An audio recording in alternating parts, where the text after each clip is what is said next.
এজন দাদাই কমেণ্ট কৰিছে, কমেণ্টটো স্ক্ৰীণত লগাই দিছোঁ ওপৰত আৰু আপোনালোকক মই পঢ়িও দিছোঁ। আচৰিত কথা, এনেকুৱা সময়তো যে আপুনি ভিডিঅ' কৰিছে, অদ্ভুত। কালিলৈ ভগৱানে নকৰক আপোনাৰ ঘৰৰ মানুহৰ এনেকুৱা হ'লে আপুনি ভিডিঅ' কৰিবনে? আচৰিত মেণ্টেলিটি। দুটামান লাইক এণ্ড ভিউজ পোৱাৰ কাৰণে মানুহবোৰৰ যে কি হৈছে, অদ্ভুত মানুহ আপুনি। পুতাৰ মানে এক্সিডেণ্ট হওঁতে মই যেতিয়া প্লাষ্টাৰ কৰিবলৈ নিছিলোঁ, সেইটো সময়ত মই এটা ভিডিঅ' বনাইছিলোঁ। সেই ভিডিঅ'টোত দাদাজনে কমেণ্ট দিছে যেন এটা কুকুৰৰ এক্সিডেণ্ট হওঁতে প্লাষ্টাৰ কৰিবলৈ যোৱা সময়তো যে আপুনি ভিডিঅ' বনাব পাৰিছে, একে অদ্ভুত কথা। যদি আপোনাৰ ঘৰৰ মানুহৰ হয় আপুনি ভিডিঅ' কৰিবনে? নিশ্চয় দাদা মই ভিডিঅ' বনাম, কাৰণ মোৰ ভিডিঅ'টোৰ পৰা যদি কোনোবাই উৎসাহ পায় যে এনেকৈ কৰিব পাৰি। আৰু তাৰ এক্সিডেণ্ট হওঁতে মই প্লাষ্টাৰ কৰিবলৈ যোৱা ধৰণে বহুত মানুহে নকৰে, আৰু বহুত মানুহে মানে সেইটো চিন্তাধাৰণা নকৰিবও পাৰে। বহুতে ভাবে যেন এক্সিডেণ্টহে হৈছে, পৰি থাকক, কুকুৰটো কিনো হয়, আমাৰনো কি যায়।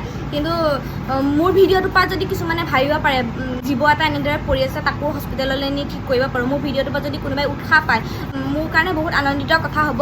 সেইবাবে মই আমাৰ পুতাইক প্লাষ্টাৰ কৰিবলৈ যাওঁতে ভিডিঅ'টো দিলোঁ, আৰু বহুতে সেই ভিডিঅ'টোৰ পৰা উৎসাহ পাইছে বুলি মই ভাবোঁ, কাৰণ বহুতে বহুত ভাল ভাল কমেণ্ট কৰিছে, তাৰে ভিতৰত বহুতো বেয়া কমেণ্টো আহিছে। আৰু আপুনি মোক কৈছে যে মোৰ মেণ্টেলিটিটো অকণমান ভাল নহয়, কাৰণ মই তেনেকুৱা এটা সময়তো ভিডিঅ' বনাইছোঁ। মোৰ প্ৰফাইলত গৈ আপোনালোকে চাব পাৰে, আৰু যদি ভিডিঅ'টো আপোনালোকে বেয়া পাইছে বা সমাজৰ বাবে বেয়া বাৰ্তা প্ৰেৰণ হৈছে, মই নিশ্চয় সেই ভিডিঅ'টো ডিলিট কৰি দিম। দুটামান লাইক এণ্ড ভিউজ পোৱাৰ কাৰণে মানুহবোৰৰ কি হৈছে, দুটামান ভিউজ লাইকৰ কাৰণে মানুহে বহুত কিবা কিবি কৰে। মই ভাল কাম কৰোঁতেও যদি আপোনালোকে বেয়া পাইছে, আপুনি যদি মোৰ ইমান ভাল ভিডিঅ'টোতো যদি কিবা বেয়া পাইছে, তেনেহ'লে আপুনি মোৰ একাউণ্টটো ব্লক কৰি ৰাখিব। আপুনি যদি মোৰ ভিডিঅ' নাচায়ো মোৰ কোনো ধৰণৰ আপত্তি নাই। আৰু যিসকলে জীৱ জন্তু মৰম কৰিলে ভাল পায়, তেওঁলোকে মোৰ এনেও ভিডিঅ'সমূহ চাই আছে আৰু চাই থাকিব বুলি মই আশা কৰোঁ। আৰু এনেধৰণৰ কিছুমান কমেণ্ট কৰোঁতে অলপ ভাবিব, কাৰণ যোনে এটা কুকুৰৰ লগত, আমাৰ পুতাৰ লগত প্ৰায় মই এমাহমান দিনে ৰাতিয়ে তাৰ লগত মই কষ্ট কৰিছোঁ, একেঠিয়ে তাৰ লগত লাগি থাকিবলগীয়া হৈছে, কিয়নো তাৰ আগৰ দুখন ভৰি ভাঙি গৈছে আৰু সি খোজকাঢ়িব নোৱাৰে। হাগামোটা কৰা অৱস্থাত হওক, ৰাতি খোৱা হওক, মই এনি টাইম তাক মাকৰ নিচিনা যত্ন লৈ আছোঁ। তেনেকুৱা যদি এনেকুৱা ধৰণৰ কমেণ্ট পোৱা যায়, বহুতো দুখ লাগে। এনেকুৱা লাগে যেন ভাল ভিডিঅ' বনালেও যে মানুহে বেয়া পায় কিয়।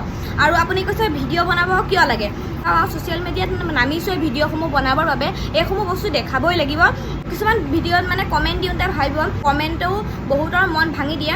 আৰু ভাল ভিডিঅ' বনালেও বহুতে ডাউন দিয়া মানুহ বহুত থাকে, আৰু তাৰে ভিতৰত এজন আপুনি বুলি মই মানি লৈছোঁ। আৰু আপুনি মোৰ নিচিনাকৈ এটা কুকুৰ হওক, যিকোনো জীৱ জন্তু এনেধৰণৰ বিপদত পৰি থাকিলে বা দুখ চুখ পালে আপুনিও কোনোবা দিনাখন এনেদৰে যত্ন লৈ চাবচোন, ডক্টৰৰ ওচৰলৈ নি চাবচোন। যদি নিব নোৱাৰে তেনেহ'লে প্ৰশ্নও নকৰিব কিয় মই ভিডিঅ' বনাইছোঁ।